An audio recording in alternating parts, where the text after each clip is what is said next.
So nice to have you all this evening time for our intense Bible study.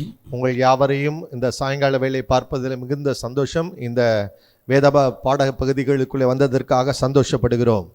We've been dealing on a very particular subject called divine encounters. நாம் தெய்வீக சந்திப்புகள் என்ற தலைப்பிலே நாம் தியானித்து வருகிறோம். The purpose of this study so that we will be encouraged to have a personal moment with God. நாம் இந்த வேத பாட பகுதியை படிப்பதற்கான நோக்கம் நாமும் கூட தெய்வீக சந்திப்புகளை அனுபவிக்க வேண்டும் என்று சொல்லி. So we've been studying on a subject called divine encounters. The subject is meant that we will be motivated and highly encouraged to have a personal moment with God. நாம் தெய்வீக சந்திப்புகள் என்ற தலைப்பிலே நாம் தியானித்து வருகிறோம். அதை தியானிக்கிற பொழுது நமக்குள்ளே ஒரு உற்சாகம் எழும்பி நாம் தேவனை சந்திக்கிற ஒரு அனுபவத்துக்குள்ளாய் நாம் கடந்து போகலாம். I would like to recall this statement. The Bible is Bible full of divine encounters. நான் ஒரு குறிப்பை உங்களுக்கு சொல்ல விரும்புகிறேன். வேதாகமம் என்பது முழுவதுமாக தெய்வீக சந்திப்புகளை கொண்டது.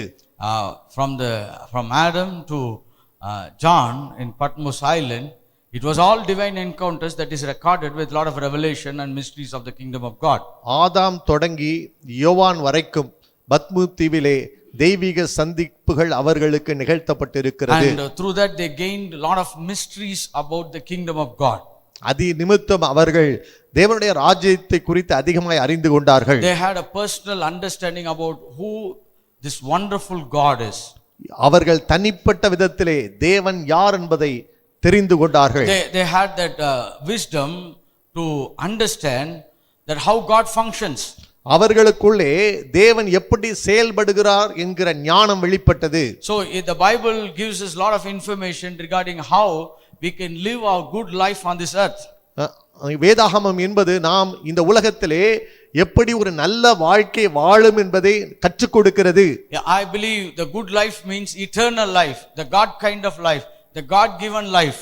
நான் இந்த நல்ல வாழ்க்கை என்பது நான் சொல்லுவது நித்திய வாழ்வு, தேவன் நமக்கு அருளுகிற வாழ்க்கையை குறித்து சொல்லுகிறேன். God kind of life, the way that God lives, that he also expect us to live in this world. எப்படி தேவன் வாழ்கிறாரோ அதே போல இந்த உலகத்திலே நாமும் வாழ வேண்டும் என்று தேவன் எதிர்பார்க்கிறார். So all the encounters are given so that we will have the God kind of life on this earth. இந்த தெய்வீக சந்திப்புகள் நிகழ்வதற்கு காரணம் என்ன? நாம் தேவனை போல இந்த உலகத்திலே வாழும்படியாகத்தான். Whenever we are disappointed, whenever we are discouraged and our hearts are broken, we want to know who the true God is and how he functions and how he values the life of man. அநேக நேரங்களிலே நாம் நொறுக்கப்படுகிற பொழுது, நம்ம இருதயம் நொறுங்குண்டு காணப்படுகிற பொழுது, நாம் அநேக எதிர்பார்ப்புகளோடு தேவன் எங்கே இருக்கிறார், அவர் எப்படிப்பட்டவராய் இருக்கிறார் என்று சொல்லி அவரை சந்திக்க விரும்புகிறோம். That's where God revealed who he is so that we can live a fulfilled life on this earth. அப்பொழுதுதான் தேவன் தன்னை வெளிப்படுத்தி நாமும் கூட அப்படிப்பட்ட ஒரு வாழ்க்கை வாழும்படியாக அந்த விருப்பத்தை நிறைவேற்றுகிறார். That I believe that's the greatest purpose of God creating man and God coming to rescue man from sin. அதுதான் நான் சொல்லுகிறேன், அதுதான் ஆண்டவருடைய பெரிதான நோக்கம். தேவன் மனிதனை உருவாக்கினதற்கும் அவனை வந்து காப்பாற்றுவதற்கும். Because he wants to put him in the same standard in the way which God lives. அவரை போலவே அவர் எப்படி வாழ்கிறாரோ அந்த தகுதிகளுக்குள்ளே மனிதனை நடத்த வேண்டும் என்று தேவன் விரும்புகிறார். He wants to make him holy. அவனை பரிசுத்தமாய் மாற்ற விரும்புகிறார். Because he is a holy God. ஏனென்றால் அவர் பரிசுத்த தெய்வம். He is morally righteous. அவர் ஒரு நீதி உள்ள தேவன். And he wants us to be morally righteous. அதினிமித்தமே நாமும் நீதி உள்ள ஒரு வாழ்க்கை வாழ தேவன் விரும்புகிறார். He is a God who enjoys the very creation that he makes. அவர் உருவாக்கின தன்னுடைய படைப்புகளை அவர் அனுபவிக்க வேண்டும் என்று விரும்புகிறார். In the same way he puts man a great desire so that he can enjoy the creations of God. அப்படி போல மனிதனுடைய உள்ளத்திலும் அந்த விருப்பத்தை வைத்து அந்த படைப்புகளிலே மகிழத்தக்கதாக விரும்புகிறார். God is a more creative God. அவர் உருவாக்குகிற தேவன். And he created man in his creative ability. அவர் மனிதனை தன்னுடைய உருவாக்குகிற அந்த வல்லமையினாலே உருவாக்கி இருக்கிறார். That's why man is more into inventions now. அது நிமித்தமே மனிதன் अनेक கண்டுபிடிப்புகளை நிகழ்த்தி கொண்டிருக்கிறார். Because he is created in the very way, the very image and the likeness of God. அவன் தேவனை போலவே தேவனுடைய சாயலிலே அவரை போலவே படைக்க படைக்கப்பட்டிருக்கிறான். But man sinned that he lost the very divine qualities of God. எப்பொழுது மனிதன் பாவம் பண்ணினானோ அப்பொழுது அந்த தெய்வீக தன்மையை மனிதன் இழந்து போய்விட்டான். That becomes a greatest advantage for the demon and his kingdom. அந்த பிசாசுக்கும் அவனுடைய ராஜ்யத்துக்கும் அது எளிதாய் மாறிவிட்டது. That's why Jesus came and restored man back to the very nature and the very image that he created man in his. அதிநிமித்தமே இயேசு இந்த உலகத்துக்குள்ளே வந்து மனிதன் எதை இழந்து போனானோ அவனுக்கு திரும்பவும் கொடுக்கும்படியாக இந்த உலகத்துக்குள்ளே வந்தார். That's why Jesus said, I came to seek and save that which was lost. அதிநிமித்தமே இயேசு சொல்லுகிறார், இழந்து போனதை தேடவும் ரட்சிக்கவுமே நான் வந்தேன். So God came with a great plan to put man in the same way that he created. அதிநிமித்தமே தேவன் ஒரு பெரிய நோக்கத்தோடு இந்த உலகத்துக்குள்ளே வந்து எப்படி எதற்காக படைக்கப்பட்டனோ அதை திரும்பமாய் கொடுக்கும்படியாக வந்தார். It is not a new way, but it is a restoration way. அது புதிய வழி அல்ல, அது திரும்பமாய் கொடுக்கிற ஒரு பாதை. It is putting back man into the very nature that he was created. அது மனிதனை எதற்காக உருவாக்கினாரோ அந்த பாதையில் அவனை திருப்பும்படியாய் வந்தார். So divine encounters are enabling capacities to change man to a different dimension where he is supposed to be. தெய்வீக சந்திப்புகள் என்பது என்ன? மனிதனை திரும்பமாய் அவன் படைக்கப்பட்ட நோக்கத்தை நிறைவேற்றும்படி அந்த பாதையில் அவனை நகர்த்துகிறது. And not only that, divine encounters are given so that God can bring his will and desires and purpose on this earth. அந்த தெய்வீக சந்திப்புகள் அதற்காக மாத்திரம் அல்ல, it is given so that he can bring his desire, will and this plans on this earth. தேவனுடைய அந்த உள்ளான விருப்பம், அவருடைய சித்தம் எல்லாவற்றையும் மனிதன் பூமியிலே நிறைவேற்றும் என்று அவனை படைத்தார். And the third reason, he gives divine encounters so that we become more fruitful in the kingdom of God. மூன்றாவது காரணம், மனிதன் தேவனுடைய ராஜ்யத்திலே கனி உள்ளவனாய் மாற வேண்டும் என்று சொல்லி தெய்வீக சந்திப்புகள் நிகழ்த்தப்பட்டது. We have to produce and to bring the good glory to God. அப்படி என்றால் என்ன? மனிதன் உருவாக்க வேண்டும், அதிநிமித்தம் தேவன் மகிமைப்பட வேண்டும். That's a bigger picture. அது ஒரு பெரிய ஒரு படம். And if you get that picture, then divine encounters are enabling factors. நீங்கள் அந்த வரைபடத்தை நீங்கள் பார்ப்பீர்களானால் தெய்வீக சந்திப்புகள் அதை ஊக்கப்படுத்தும். It is not the end, it is the means to go there. அது முடிவு அல்ல, நமக்கு நிச்சயமாக தேவை அந்த இடத்திற்கு போவதற்கு. So we cannot glorify divine encounters, we glorify the purpose and the very thing that God wants to establish through divine encounters. தெய்வீக சந்திப்புகளை நான் மகிமைப்படுத்துகிறது அல்ல, அந்த தெய்வீக சந்திப்புகள் நிமித்தமாக தேவன் உருவாக்கின நோக்கத்தை நாம் நிறைவேற்றுகிறோம். So we've been studying about people who had wonderful encounters with God. நாம் ஒரு சில தேவ மனிதர்கள், தேவனுடைய சந்திப்புகளை பெற்ற மனிதர்களை குறித்து தான் நாம் கற்றுக்கொண்டிருக்கிறோம். And we've been studying, the first one we studied about the life of Moses. முதலாவது மனுஷனாக நாம் மோசேயை குறித்து நாம் படித்தோம். There he had his wonderful understanding what is God's greatest desire for the nation of Israel. அங்கே இஸ்ரவேலை குறித்து தேவனுடைய முக்கியமான நோக்கம் என்ன என்பதை குறித்து நாம் கற்றுக்கொண்டோம். And through that encounter in the burning bush, then he became a qualified leader to deliver people out of Egypt. உச்சையிலே தோன்றின அந்த தெய்வீக சந்திப்புகள் நிமித்தமாக மோசே ஒரு தகுதியுள்ள தலைவனாய் மாறி இஸ்ரவேலை ரட்சித்தான். Hallelujah. Hallelujah. And Jacob, when he had a divine encounter in the river near the Jabbok, then he was transformed so that he can align himself in the purpose of God. யாக்கோபு யாப்போக்கு நதிக்கரையிலே தேவனை சந்தித்த பொழுது அவன் அந்த நோக்கத்தை நிறைவேற்றும்படியாக தன்னை தகுதிப்படுத்திக் கொண்டான். It is where he got transformed. அங்கேதான் அவன் தன்னை மறுரூபப்படுத்திக் கொண்டான். So it is not God changed his mind, it is where Jacob changed his mind. அங்கே தேவன் தன்னுடைய மனதை மாற்றிக் கொள்ளவில்லை, யாக்கோபு தன் மனதை மாற்றிக் கொண்டான். So he overcame the flesh that was struggling in him. அவன் தன்னுடைய மாம்சத்தை மேற்கொண்டு தன்னை மறுரூபமாக்கிக் கொண்டான். If you want to listen to that, you can go back to our tapes and listen to that. நீங்கள் அதை அறிந்து கொள்ள வேண்டுமானால் நாங்கள் பதிவு செய்து இருக்கிற அந்த வெளியீடு மூலமாய் நீங்கள் கற்றுக்கொள்ளலாம். So we dealt with the Jacob had a Jabbok experience. அங்கே யாப்போக்கு நதியருகிலே யாக்கோபு ஒரு அனுபவத்தை பெற்றுக்கொண்டார். And the third one we studied about Gideon, who had a different experience in the place he was hiding. அங்கே மூன்றாவது நபராக நாம் கிதியோனை குறித்து அவனுக்கு ஏற்பட்ட அனுபவத்தை அவன் மறைந்திருக்கிற இடத்தில் நாம் கற்றுக்கொண்டோம். He was hiding, but God came and found him. அவன் ஒளித்துக் கொண்டிருந்தான், ஆனால் தேவன் அவனை தேடி கண்டுபிடித்தார். So there is a very important lesson that I have pulled out in my own life. அந்த பாடங்களை எல்லாம் என்னுடைய தனிப்பட்ட வாழ்க்கையிலே நான் கற்றுக்கொண்டேன். We might be hiding, but God is searching for us.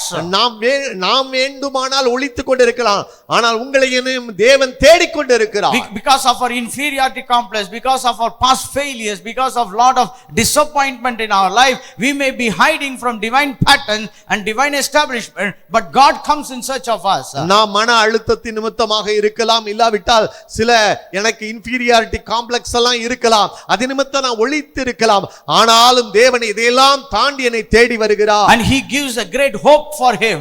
எனக்கு ஒரு தனிப்பட்ட நம்பிக்கையை தேவன் கொடுக்கிறார். He called him great, he is a man of valor.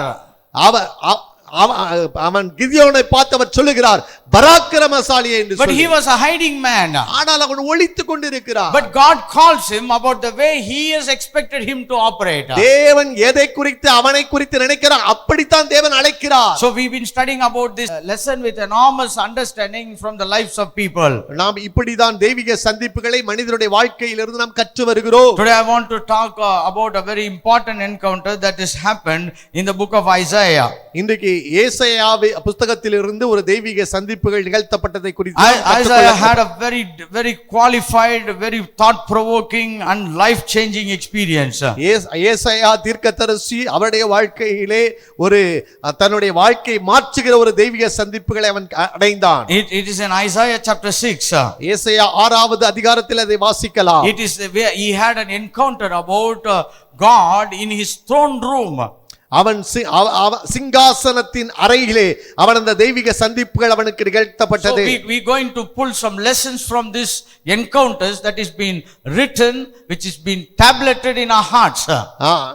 இந்த பகுதியில் இருந்து நாம் தெய்வீக சந்திப்புகளை குறித்து நாம் கற்றுக்கொண்டு நம்ம இருதய பலகையிலே எழுத போகிறோம். One more time I want to define what is divine encounter.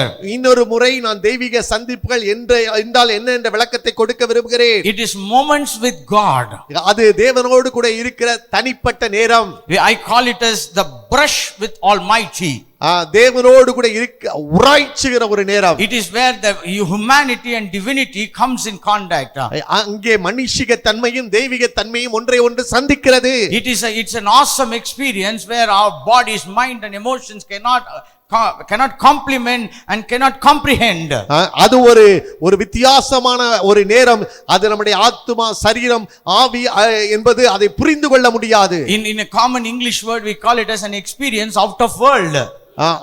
ஆங்கிலத்திலே இப்படி சொல்லலாம், அது உலகத்தை கடந்து அந்த பூமிக்கு அப்பாற்பட்ட ஒரு காரியம். It is a brush with the Almighty. தேவனோடு கூட ஒரு தனிப்பட்ட உராய்ஞ்சுகிற ஒரு நேரம். It is a moment, it is a personal moment with God. தேவனோடு கூட இருக்கிற ஒரு தனிப்பட்ட நேரம். And it is a common denominators in the Old Testament is coming face to face with God. பழைய ஏற்பாட்டு காலத்திலே தேவனோடு கூட முகமுகமாய் சந்திக்கிற ஒரு நேரம். It can be a reality, but we cannot understand everything, but it can be a metaphorical event also. அது ஒரு நிஜமாய் நடந்த ஒரு காரியம். அதை சரியாய் நம்ம விளக்க முடியாது. And it can be a metaphorical, that means we don't know how to explain, so we put it like that.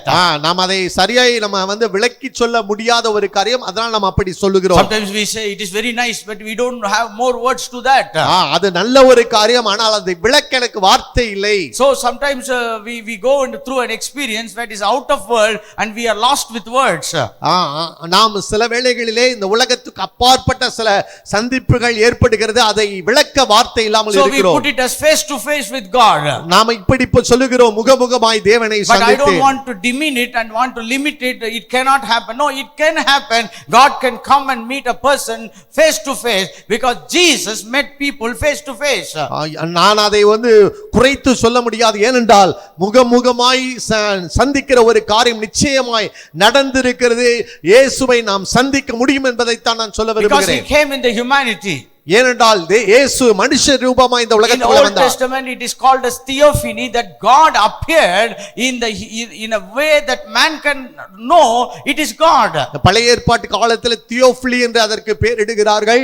ஏனென்றால் தேவன் மனுஷர் பார்க்கிற விதத்திலே அங்கே வெளிப்பட்டிருக்கிறார். So when you see, you don't need a class to understand it is God. You yourself, it automatically come to that experience. நீங்கள் அவரை பார்த்து விட்டால் அதற்கு ஒரு வகுப்பு அதை சொல்லிக் கொடுக்க நமக்கு தேவையில்லை.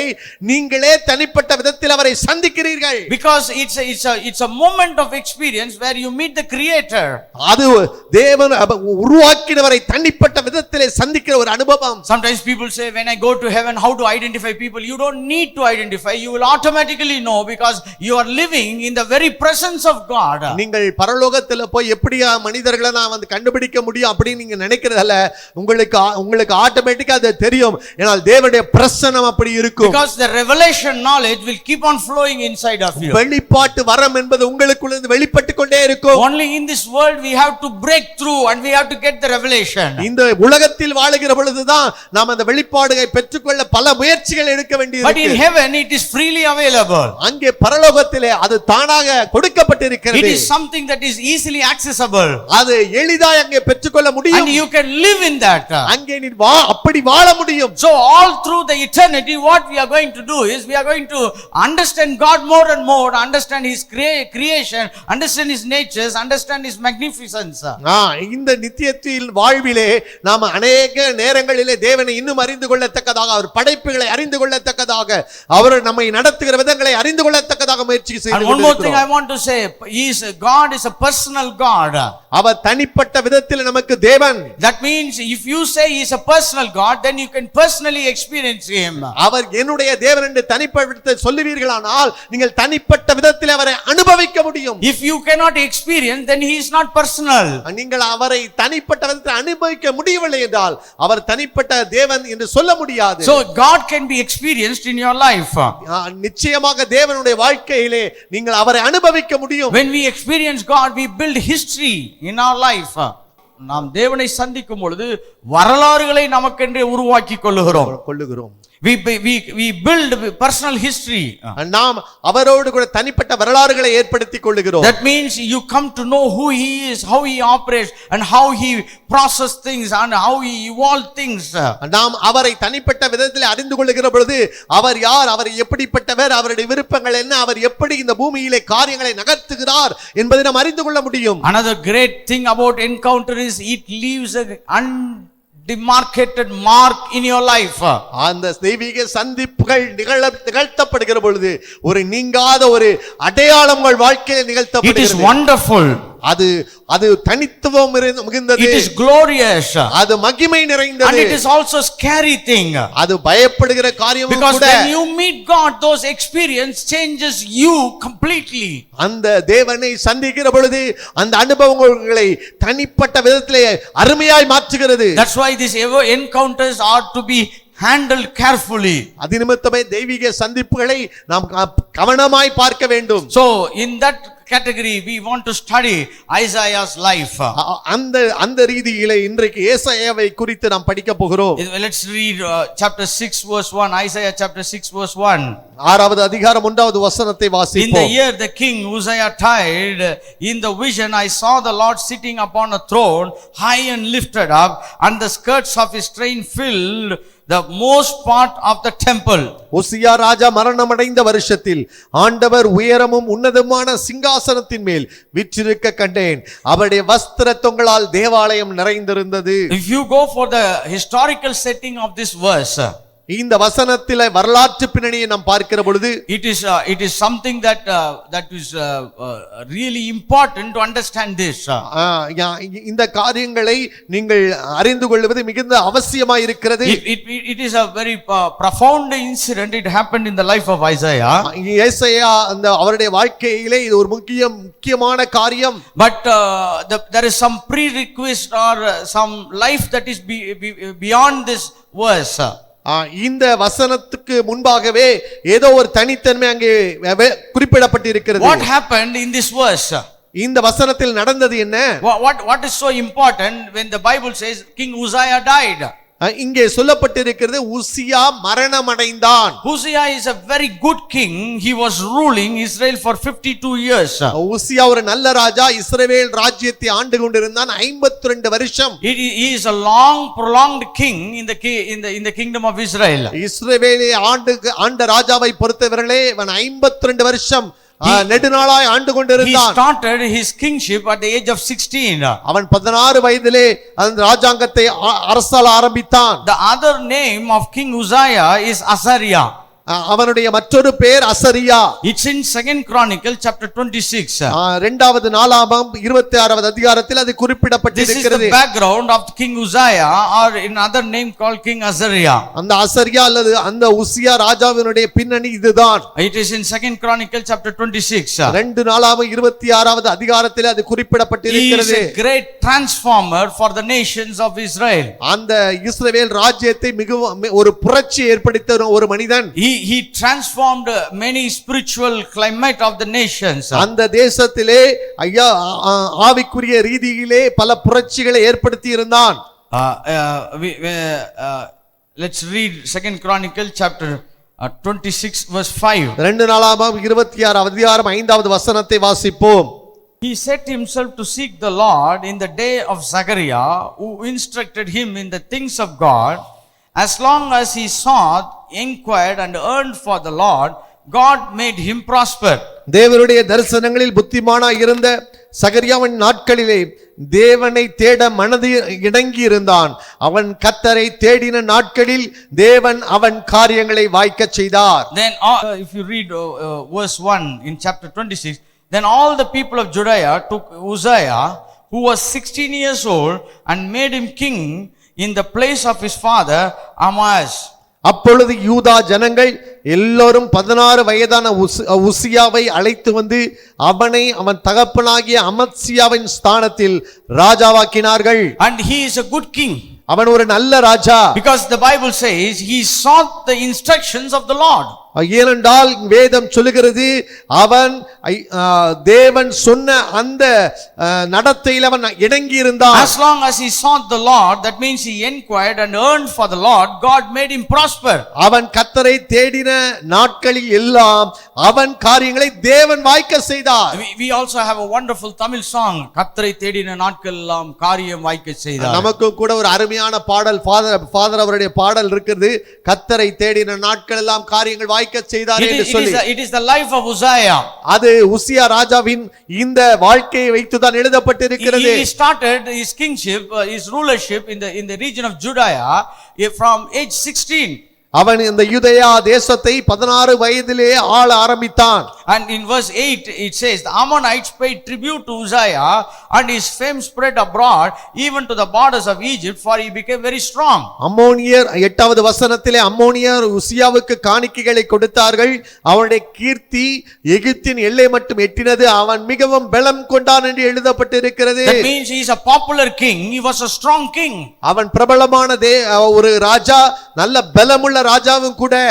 In the Old Testament days, being king to be strong is a good sign of a nation. இந்த பழைய ஏற்பாட்டு காலத்திலே ஒரு ராஜா பலமுள்ளவராய் இருக்கிறார் என்றால் அந்த நாட்டை பொறுத்தவரையிலே அது நல்ல காரியம். He not oppressed his own people, but he oppressed the enemies. அவன் தன்னுடைய ஜனத்தை ஒடுக்கவில்லை, அவனுடைய எதிரிகளை ஒடுக்கினான். Nowadays the geopolitical situation has completely changed. If a ruler became very strong, he oppressed his own people, not the enemy. இன்றைக்கு இந்த நாட்களிலே சூழ்நிலைகள்லாம் மாறி போய்விட்டது. அவன் தன்னுடைய ஜனங்களை மிகவும் ஒடுக்கினான் என்றால் அவன் பலமுள்ள ராஜாவாய் காணப்படுகிறான். But in the olden days, when the Bible record is a strong king, that means he was protecting his own people, but he was a threat to his enemies. அங்கே அந்த பழைய ஏற்பாட்டு காலத்தில் அங்கே குறிப்பா எழுதப்பட்டிருக்கிறது, அவன் தன்னுடைய எதிரிகளை ஒடுக்கினான், தன்னுடைய ஜனங்களுக்கு பாதுகாப்பாய் இருந்தான் என்று சொல்லி. This is the life of Uzziah. இதுதான் உசியா ராஜாவின் வாழ்க்கை. In verse 15, இந்த 15வது வசனத்திலே, in Jerusalem he made missions invented by skillful men to be on the tower, the corner bulwarks with which he shoot arrow and great stone. His frame spread far, for he was marvelously helped till he was strong. கோபுரங்களின் மேலும் அலங்க கோடிகள் மேலும் நின்று அம்புகளையும் பெரிய கற்களையும் பிரயோகிக்கிறதற்கு நிபுணரான தொழிலாளிகளை கற்பித்து எந்திரங்களையும் அவன் எருசலேமிலே உண்டாக்கினான். அப்படியே அவன் கீர்த்தி வெகு தூரம் பரம்பிற்று. அவன் பலப்படும் மட்டும் ஆச்சரியமாய் அவனுக்கு அனுகூலம் உண்டாயிற்று என்று 15வது வசனத்திலே குறிப்பிடப்பட்டிருக்கிறது. How he became strong? எப்படி அவன் பலன் கொண்டான்? Because he is a king with great invention skills. அந்த ராஜா என்பவன் ஐயா அநேக உருவாக்குகிற வல்லமை உடையவனாய் காணப்பட்டான். Maybe he is interested in invention, or he is himself is an inventor, but he encouraged people to invent some of the great things with great skill so that he can subdue the enemies. புதிய கண்டுபிடிப்புகளை ஏற்படுத்துறதுக்கு அவன் விருப்பப்பட்டதோடு அல்லாமல் தன்னுடைய ஜனங்களையும் அவன் ஊக்கப்படுத்தி அவன் எதிரிகளை தனக்கு கீழ் கொண்டு வருவதற்கு அதை பயன்படுத்தினான். Even today, how we determine this nation is a strong nation. இன்றைய காலகட்டத்தில் கூட எப்படி நம்ம ஒரு தேசம் என்பது ஒரு பலமுள்ள நாடு என்று கண்டுபிடிக்கிறோம்? Because of their military inventions. அங்கே ராணுவ கண்டுபிடிப்புகளை வைத்துதான். After the Second World War, America became with a powerful nation. இரண்டாவது உலக போருக்கு பின்பாக அமெரிக்க தேசம் என்பது ஒரு வலிமையுள்ள ஒரு வல்லரசு நாடாய் மாறியது. Because they invented great missions. ஏனென்றால் அவர்கள் பெரிய பெரிய கண்டுபிடிப்புகளை உண்டாக்கினார்கள். How to combat the enemies.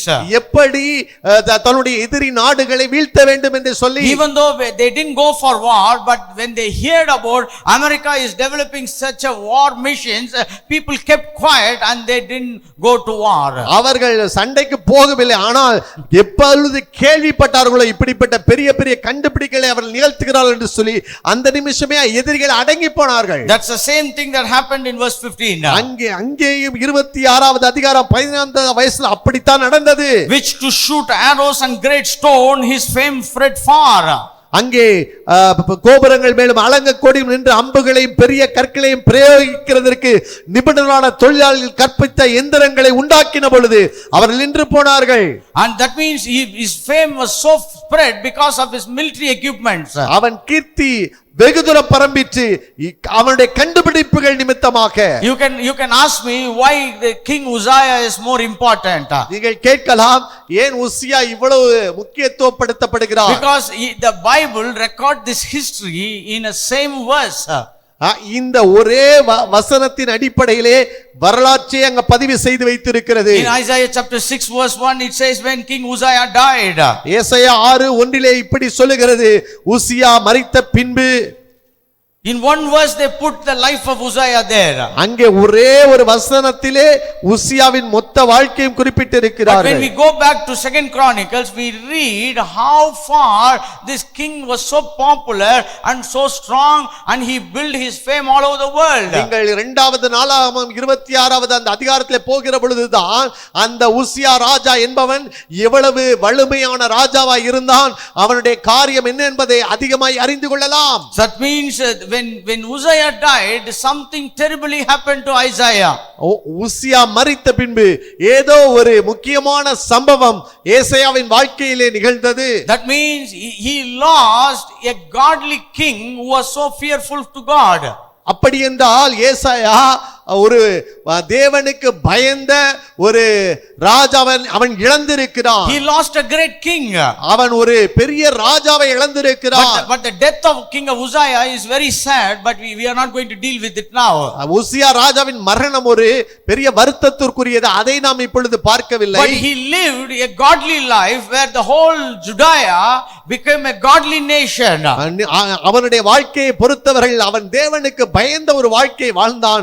யூதா தேசமே கர்த்தருக்கு பயந்திருந்தது. And they were become great followers of God. அங்கே யூதா தேசம் என்பது தேவனை பின்பற்றுகிற ஒரு கூட்டமாய் மாறியது. He never went into idolatry. அவன் எல்லா விக்கிரக காரியங்களையும் அவன் அகற்றினான். So Uzziah was king, the prophet Isaiah was living under the leadership of a godly king. அங்கே ஏசாயா தீர்க்கதரிசி உசியா என்கிற ராஜாவின் தலைமையில் இருந்த தேசத்திலே வாழ்ந்து கொண்டிருந்தான். He lost a good king. அவன் நல்ல ஒரு ராஜாவை இழந்து போனான். And that is the whole circumstance that we have to understand. இதுதான் முக்கியமான ஒரு சூழ்நிலை நாம் புரிந்து கொள்வதற்கு. When this Uzziah had this encouragement encounter, he was not on the mountaintop experience. அங்கே ஏசாயா இந்த அனுபவங்களை பெற்றுக்கொள்ளுகிற பொழுது அவன் பெரிய அனுபவசாலியாய் இருக்கவில்லை. அவன் ஒரு உன்னதமான உணர்வு பூர்வமான நிலையில இல்லை. He was not on the mountain top. அவன் ஒரு பெரிய உன்னதமான உணர்வு பூர்வ அந்த பெரிய நிலையிலே அவன் இல்லை. He was very low in his life. அவன் ஒரு கீழே தன்னுடைய வாழ்க்கையில் அடிமட்டத்திலே இருந்தான். He lost, his emotions were drained. அவருடைய உணர்ச்சிகள் என்பது ஐயா முழுவதுமாய் அவனை விட்டு கடந்து போனது. He was in the place of mourning. அவன் ஒரு துக்கமான ஒரு சூழ்நிலையிலே இருந்தான். He lost hope in his situation. அவனுடைய வாழ்க்கையிலே நம்பிக்கை இழந்து போனவனாய் காணப்பட்டான். And he was in sorrow. அவன் வருத்தத்தில் இருந்தான். Today this is a great hope for you and me. அதுதான் நம்முடைய வாழ்க்கையிலே ஒரு பெரிய நம்பிக்கையாய் இன்றைக்கு காணப்படுகிறது. Even when we are very down, we can have divine encounters. நாம் வாழ்க்கையிலே மிகவும் தாழ்மையான கீழான ஒரு நிலைமையிலே இருந்தாலும் தேவனை சந்திக்க முடியும். Sometimes we say I have to become very joyful, very enthusiastic to meet God. No, the Bible gives another way around experience. Even when you are sorrowful and we are lost in emotion, drained in emotion, there can be a divine encounter. நாம் ஒருவேளை நினைக்கலாம் மகிழ்ச்சியாக நல்ல உணர்வு உள்ள நிலைமையிலே இருந்தால் தான் தேவனை சந்திக்க முடியும் என்று சொல்லி, மாறாக இங்கே ஏசாயாவின் வாழ்க்கையிலே துக்கமான ஒரு சூழ்நிலையிலே அவன் தேவனை சந்திக்க கூடுமானால் நம்முடைய வாழ்க்கையில் ஒரு பெரிய நம்பிக்கை இருக்கிறது. Hallelujah. Hallelujah. Even when we are in depressed state, I tell you that we are being positioned to have divine encounters. நாம் மன அழுத்தத்திலே இருந்தாலும் கூட நான் உங்களுக்கு நம்பிக்கையாய் சொல்லுகிறேன், நீங்கள் தேவனை சந்திக்க முடியும். Even God meets us in a dark moments of our life. உங்களுடைய வாழ்க்கையிலே ஒரு இருளான பகுதியிலே நீங்கள் இருந்தாலும் கர்த்தர் உங்களை சந்திக்க முடியும். When our soul is not joyful, that is a moment that Isaiah had that vision. உங்களுடைய ஆத்துமா ஐயா ஒரு மகிழ்ச்சியாய் இல்லாமல் இருந்தாலும் அந்த நிமிஷத்தில் தான் ஏசாயா தேவனை சந்தித்தார். So it is not the mountaintop experience that can propel us into the divine encounters. Even in our sad moment, God invades us. நீங்கள் உணர்வும் உணர்ச்சிபூர்வமான ஒரு மேலான நிலைமையிலே மாத்திரமல்ல ஐயா ஏசாயாவை போல ஒரு தாழ்மையான நிலைமையிலே கர்த்தரை சந்திக்கலாம். Sometimes we say I am very down, so God is not meeting me. சில வேளைகளில் நீங்கள் சொல்லிக் கொண்டிருக்கலாம், நான் ரொம்ப என்னுடைய தாழ்வான ஒரு நிலைமையில் இருக்கிறேன், அதனால தான் தேவனை சந்திக்க முடியலன்னு சொல்லி. I am going through so much of emotional backlogs. நான் பலவிதமான பிற்போக்கா போயிட்டு இருக்கேன். But even there God can meet you. அந்த சூழலில் தேவன் உங்களை சந்திக்க முடியும். That's what this verse gives us, that lesson. இந்த பாடத்தை இந்த வசனம் அப்படித்தான் நமக்கு கற்றுக் கொடுக்கிறது. When King Uzziah died, Isaiah had a vision. அங்கே உசியா ராஜா மரணம் அடைந்த பொழுதுதான் ஏசாயா அந்த தரிசனத்தை பார்த்தான். Even in his darkest moments, God can give us a bright experience. நம்முடைய இருளான ஒரு சூழலிலும் ஒரு வெளிச்சமான ஒரு காரியத்தை தேவன் நமக்கு காண்பிக்க முடியும். When I was preparing this, my heart was so joyful. நான் இதை தியானித்துக் கொண்டிருந்த பொழுது I was filled with joy. நான் மிகவும் சந்தோஷமா அடைந்தேன். Because in my personal life I am going through some of the things that I cannot explain to people. நான் என் தனிப்பட்ட வாழ்க்கையிலே நான் இப்படிப்பட்ட ஒரு சூழ்நிலையை கடந்து வந்தேன், ஒருவருக்கும் சொல்லக்கூடாதபடியான சூழ்நிலைகள். One of my best friend betrayed me. ஒரு என்னுடைய ஒரு நல்ல நண்பன் என்னை உதாசீனப்படுத்தி விட்டார், மறுதலிச்சிட்டாரு. betrayed me. betrayed என்ன ரொம்ப பிரச்சனையான இடத்துல கொண்டு போய் விட்டார். So I cannot tell that to anybody, I cannot explain that, because there is a fault within me and the problem becomes so big. என்னால அதை வெளியில சொல்ல முடியாத ஒரு சூழ்நிலை, என்னால் தவறு இருக்கிறது, அது பெருசாய் மாறிவிடும் என்று சொல்லி. That means I was going through a dark moments and I was thinking, if I am going to be sorrowful, if I am going to be mourning, if I am going lost all my hope, how can God have a divine encounter with me? நான் என் சூழ்நிலையை பார்க்கிற பொழுது இப்படிப்பட்ட ஒரு துக்கமான ஒரு சூழ்நிலை, இப்படிப்பட்ட கவலைக்கிடமான ஒரு சூழ்நிலைகள் எப்படி தேவன் என்னை சந்திக்க முடியும் என்று யோசித்துக் கொண்டிருந்தேன். But this verse gave me a hope. இந்த வசனம் எனக்கு ஒரு நம்பிக்கையை கொடுத்தது. Even this evening I want to tell every one of you who are listening to this verse. இந்த சாயங்கால வேளையிலும் நான் உங்களுக்கு இந்த வசனத்தின் அடிப்படையில் ஒரு நம்பிக்கையை சொல்ல விரும்புகிறேன். Even though your great hope, a good king died in your life, but God still can invade your life. நான் சொல்லுகிறேன், நீங்கள் நம்பி இருந்த ஏதோ ஒரு ராஜா இந்த நாளிலும் உங்களை விட்டு வெளியே போயிருந்தால், மரித்து போயிருந்தாலும் கர்த்தர் உங்களுடைய வாழ்க்கையை நம்பிக்கை கொடுக்க முடியும். Because in this world we have many, we set our hope, we set our hearts on many events in life. இந்த உலகத்திலே நாம கூட அநேகர் மீது இல்ல அநேக காரியங்கள் மீது நம்பிக்கை வைக்கிறோம். We say this man will help me, நாம் சொல்லுகிறோம் இந்த மனிதன் எனக்கு உதவி செய்வார் என்று this business will help me, இந்த தொழில் எனக்கு உதவி செய்யும் என்று this amount of money will rescue me from problem, நான் சேர்த்து வைத்திருக்கிற இந்த பணம் பிரச்சனைகளை மாற்றும் என்று this சொல்லி, health will give me great hope in the future, எனக்கு இருக்கிற இந்த அந்த பலன் என்னுடைய எதிர்காலத்துக்கு ஒரு நம்பிக்கை என்று சொல்லி நீங்க நினைக்கலாம். suddenly everything may go off. எல்லாமே இப்பொழுது ஐயா உங்களை விட்டு கடந்து போயிருக்கலாம். Even in the dark moments you can have divine encounters. அந்த சூழ்நிலையில் கூட கர்த்தர் உங்களை நேரடியாய் சந்திக்க முடியும். So you don't need a mountain top experience. உங்களுக்கு ஒரு மலையின் அனுபவம் தேவையில்லை. You can, even in the valley you can meet God. நீங்கள் பள்ளத்தாக்கிலும் தேவனை சந்திக்க முடியும். I tell you, in our darkest moments the brightness of God is so flourishing in our life. நான் சொல்லுகிறேன், இந்த இருளான நேரத்திலும் தேவனுடைய வெளிச்சமான காரியங்களை சந்திக்க போகிறது. I believe that is the power of divine encounter. அதுதான் தெய்வீக சந்திப்புகளின் வல்லமை. When we lost our hope, there is a hope from God. நீங்கள் உங்களுடைய நம்பிக்கை இழக்கிற பொழுது தேவனிடத்திலிருந்து உங்களுக்கு நம்பிக்கை பெறப்பட்டு வருகிறது. When everything seems dark, there is a bright light coming into our life. எல்லாமே இருளாய் இருக்கிற சூழ்நிலையிலே அந்த இருளிலே ஒரு வெளிச்சம் உதிக்கும். I believe that should be our heart desires, that we want to see God. அதுதான் என் இருதயத்தின் ஏக்கம், நான் தேவனை சந்திக்க வேண்டும் I என்று want to சொல்லி. meet God. நான் தேவனை சந்திக்க I want வேண்டும். to experience God. நான் தேவனை அனுபவிக்க வேண்டும். My life should be full of history with God. நான் என் தேவனை சந்திப்பதை குறித்து வரலாறு உண்டாக வேண்டும். Hallelujah. Hallelujah. So the Bible gives us, even King Uzziah died, Isaiah's hope is not lost. He had a divine encounter. வேதாகமம் சொல்லுகிறது, உசியா ராஜா மரணம் அடைந்தாலும் ஏசாயா தீர்க்கதரிசிக்கு ஒரு நம்பிக்கை இருந்தது. So even when things were falling apart, we can still have an encounter நான் with God. சொல்லுகிறேன், எல்லாமே உங்களை விட்டு அகன்று போனாலும் உங்களுக்கு ஒரு நம்பிக்கையை தேவன் கொடுக்க விரும்புகிறார். When some good friends leave you, you can still have a divine moments with God. சில நல்ல நண்பர்கள் உங்களை விட்டு அகன்று போனாலும் அப்பொழுதும் தேவன் உங்களை சந்திக்க வல்லவர். The people whom you have kept hope might have disappointed you, disagreed you, despised you, but God still helps us. நீங்கள் நம்பி இருந்தவர்கள் ஒருவேளை உங்களை ஏமாற்றி இருக்கலாம், உங்களை விட்டு விலகி போய் இருக்கலாம், நீங்கள் சொல்லிய காரியங்களுக்கு அவர்கள் அக்ரி பண்ணாமல் இருக்கலாம், ஆனாலும் தேவன் உங்களை சந்திக்க வல்லவர். In my young days I wanted to start a business.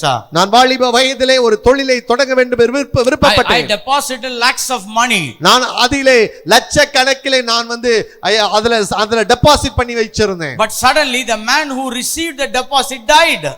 ஆனால் எதிர்பாராத விதமாக அந்த பணத்தை வாங்கியவர் மரித்து போனார். I couldn't believe that man died. நான் நம்பவே முடியவில்லை எப்படி அந்த மனிதர் மரித்தார் என்று சொல்லி. Even Uzziah, sometime Uzziah can die. நான் இப்பொழுது கூட நான் சொல்லுகிறேன், உசியா மரித்து போகலாம். But still the divine encounter is possible. ஆனாலும் தெய்வீக சந்திப்புகள் என்பது நடக்கும். Hallelujah. Hallelujah. Sometimes people whom we depend heavily might have disappointed us.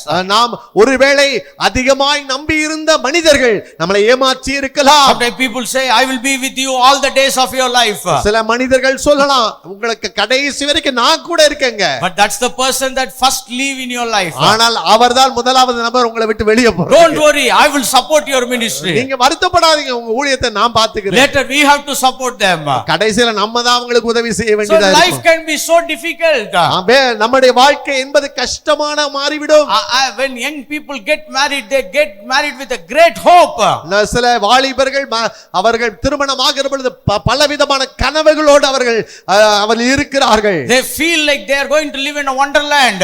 அவர்கள் என்ன நினைக்கிறாங்க, எங்கேயோ ஒரு புதுமையான உலகத்தில் நம்ம வாழப் போகிறோம்னு Then சொல்லி. they started living in the wounded land. ஆனால் காயப்பட்ட உலகத்துல தான் வாழ்றாங்க. Then their whole life is disappointed. மொத்த வாழ்க்கை அவ்வளவுதான் ஏமாற்றம். I tell you, no matter who you are and how you are listening in what situation is. When Uzziah died, Isaiah had a moment with God. நான் சொல்லுகிறேன், நீங்கள் யார் என்றோ இல்லை எந்த சூழ்நிலையில் இருக்கிறோம் என்று தெரியாது. ஆனால் உசியா ராஜா மரித்த பிறகும் ஏசாயாவுக்கு ஒரு நம்பிக்கை பிறந்தது. I believe that's a prophetic declaration today in our life. நான் சொல்லுகிறேன், தீர்க்க தரிசனமாக உங்களுடைய வாழ்க்கையில் இந்த அறிக்கையாய் மாறட்டும். Hallelujah. Hallelujah. No matter who died, he may be a good man, who is a godly man, but still I can have a moments with God. நான் சொல்லுகிறேன், ஐயா ஸ்தோத்திரம், அது நல்ல மனுஷனா இருக்கலாம், தேவனுடைய மனுஷனா இருக்கலாம், யாரா இருந்தாலும் உங்க வாழ்க்கையில ஒரு நம்பிக்கை இருக்கிறது. There may be good relationship that can move out to your life. ஒரு நல்ல உறவு என்பது உங்களுடைய வாழ்க்கை விட்டு வெளியே போய் இருக்கலாம். But no matter that is a problem. அது ஒரு பிரச்சனையே இல்லை. But there is a new season coming in your life. ஆனால் ஒரு புதிய காலகட்டம் உங்களுடைய வாழ்க்கையில தொடங்குகிறது. There is something that God wants to touch and transform our life. ஏதோ ஒரு காரியத்தை கர்த்தர் உங்களுடைய வாழ்க்கையை தொட்டு மறுரூபப்படுத்த விரும்புகிறார். I strongly believe this is a season of great transformation. நான் அதிகமாய் நம்புகிறேன், உங்களுடைய வாழ்க்கையில் இது ஒரு மறுரூபப்படுத்துகிற ஒரு நேரம். Whenever the devil tried to step on us, we step on his head. நாம் ஒருவேளை சத்துருவானவனுடைய வாழ்க்கையில குறுக்கிட விரும்பலாம், அவனுடைய தலை நசுக்கப்பட்டு விட்டது. Because through divine encounters Isaiah changed kingdom and determined the rules of the kingdom.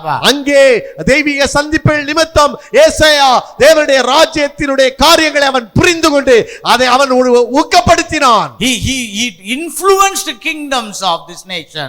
அவனுடைய அந்த தேவனுடைய ராஜ்யத்தையே அவன் அசைக்கிறவனாய் மாறிவிட்டான். ஒரு பெரிய பாதிப்பை கொண்டு வந்தான். But this was, he started with great sorrow in his life.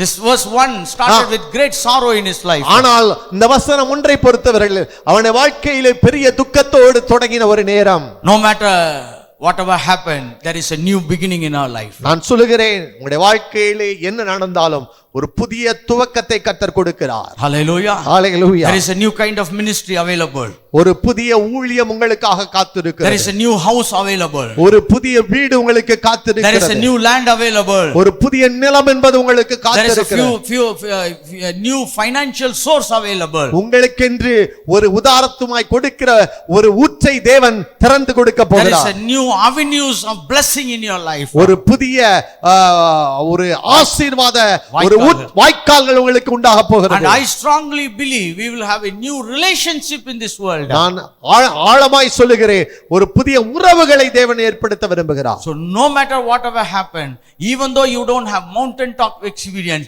even in the valley you can have a divine encounter. மலை மேல் உள்ள ஒரு பெரிய அனுபவம் உங்களுக்கு இல்லாமல் இருக்கலாம், இந்த பள்ளத்தாக்கின் நிலையிலும் தேவன் உங்களை சந்திக்க விரும்புகிறார். This is one of the very important thing that we can understand from the life of Isaiah.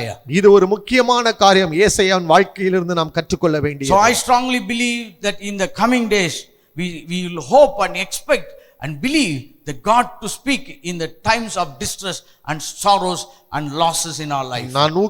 நான் நம்புகிறேன், இந்த மன அழுத்தத்தின் நேரத்திலே தேவன் உங்களோடு கூட பேசுவார் என்று ஒரு எதிர்பார்ப்பை உண்டு பண்ணுங்கள். Hallelujah. Hallelujah. We'll continue next week. Shall we stand up to prayer? நாம் எழும்பி நின்று கர்த்தரை நோக்கி பார்ப்போம். Hallelujah. ஒரு சில நிமிடங்கள் நாம் தேவனை நோக்கி பார்க்க போகிறோம். உங்கள் மனங்களை திறந்து கர்த்தருக்கு நன்றி சொல்ல ஆயத்தமாகுங்கள். நான் விசுவாசிக்கிறேன், ஏசாயாவை போல நம்ம லைஃப்ல கூட சில பகுதிகளிலே நாம் பெரிய தோல்விகள், விரக்திகள், இழப்புகளை சந்தித்திருக்கலாம். ஆனால் அவைகள் நம்முடைய லைஃபை நிர்ணயிக்க போறதில்லை. புதிய அனுபவங்களுக்குள்ளாய் போக போகிறோம். அப்படியே கரங்களை வைத்து தேவன் நன்றி சொல்லுவோம். கர்த்தாவே, புதிய புதிய அனுபவங்களுக்குள்ளாய் என்னை கொண்டு போக போறதுக்காக உங்களுக்கு நன்றி செலுத்துகிறோம். புதிய பாதைகளுக்குள்ளாய் எங்களை கொண்டு போக போறதுக்காக நன்றி செலுத்துகிறோம். புதிய வழிகளுக்குள்ளாய் எங்களை கொண்டு போக போறதுனால உமக்கு நன்றி செலுத்துகிறோம். கர்த்தாவே, நாங்க நினைச்சது ஒண்ணு, ஆனா உசியா மரணம் அடைஞ்சாலும் உசியாவை படைத்த தேவன் உயிரோடு இருக்கிறீர். உசியாவை வழி நடத்தின தேவன் உயிரோடு இருக்கிறீர். உசியாவை வாழ வைத்த தேவன் எங்களோடு கூட இருக்கிறீர். எங்களுக்கு ஒரு தெய்வீக சந்திப்புகளின் மூலமாக, ஒரு தெய்வீக தொடர்புகளின் மூலமாக, ஒரு தெய்வீக வழி நடத்தல் மூலமாக கர்த்தாவே எங்களுடைய லைஃப்ல புதிய புதிய மாற்றங்களை நாங்கள் பார்க்க விரும்புகிறோம் கர்த்தாவே. கொஞ்ச நேரம் அப்படி அந்நிய பாஷையில பேசி ஆவியானவரை மகிமைப்படுத்துவோமா? ஓ ரபா ஹலா செதரே ரே, ஓ ரபா ஹலா போ ஷபா. கர்த்தாவே, நாங்க சில உறவுகளை இழந்திருக்கலாம்ப்பா, சில நன்மைகளை இழந்திருக்கலாம், சில இடங்களை இழந்திருக்கலாம், சில வாய்ப்புகளை இழந்திருக்கலாம். ஆனால் அது எங்களுடைய முடிவல்ல. கர்த்தர் எங்களுக்கு புதிய காரியங்களை நீ செய்ய போகிறீங்களே, அதுவே எங்களுக்கு பெரிய சந்தோஷம், அதுவே எங்களுக்கு பெரிய மகிழ்ச்சி, அதுவே எங்களுக்கு ஒரு பெரிய நம்பிக்கை. ஓ ஹalleluya, ஓ ஹalleluya, ஓ ஹalleluya. அதுவே எங்களுக்கு ஒரு பெரிய நம்பிக்கையா இருக்க போறதுக்கா உமக்கு இப்பொழுதே வாயை திறந்து நன்றி செலுத்துகிறோம்ப்பா. ஓ ரபா ஹலா ஷெதரே, ஓ ரபா கபலபா. அன்றைக்கு ஐசாயாவோடு கர்த்தாவே ஒரு பெரிய வெளிப்பாட்டை கொடுத்த தேவன் இன்றைக்கு எங்களுக்கு ஒரு பெரிய வெளிப்பாட்டை கொடுப்பீராக, எங்களுக்கு ஒரு பெரிய உணர்வை ஏற்படுத்துவீராக. எங்களுடைய தொய்ந்து போன நிலைமை, எங்களுடைய இருதயம் நொறுக்கப்பட்ட நிலைமை, எங்களுடைய தாளந்துகள் எல்லாம் வீணாய் போன நிலைமை, எங்களுடைய கனவுகள் எல்லாம் சிதறி போன நிலைமையில கூட கர்த்தர் ஒரு தெய்வீக வழிநடத்தலையோ ஒரு பெரிய தெய்வீக தொடுதலையும் நீர் உண்டாக்க வல்லமை உள்ளவராய் இருக்கிறீரே, உமக்கு ஸ்தோத்திரம். ஓ ஹalleluya, ஹalleluya, ஹalleluya.